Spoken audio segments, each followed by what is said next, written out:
50 millions de Turcs appelés aux urnes pour les élections législatives. Le parti de la justice et du développement du Premier ministre Erdogan part grand favori, fort de la bonne santé économique du pays.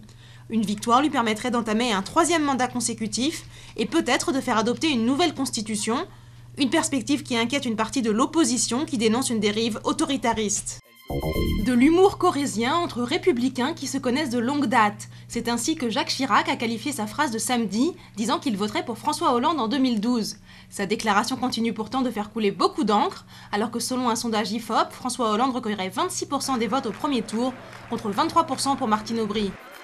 Un nouveau candidat en lice pour la direction du FMI, l'Israélien Stanley Fischer, se lance dans la bagarre face à Christine Lagarde et au Mexicain Agustín Carstens. Gouverneur de la Banque d'Israël, il connaît parfaitement les rouages du FMI, dont il a été numéro 2. Il pourrait apparaître comme le candidat du compromis si le conseil d'administration n'arrivait pas à trancher entre Carstens et Lagarde.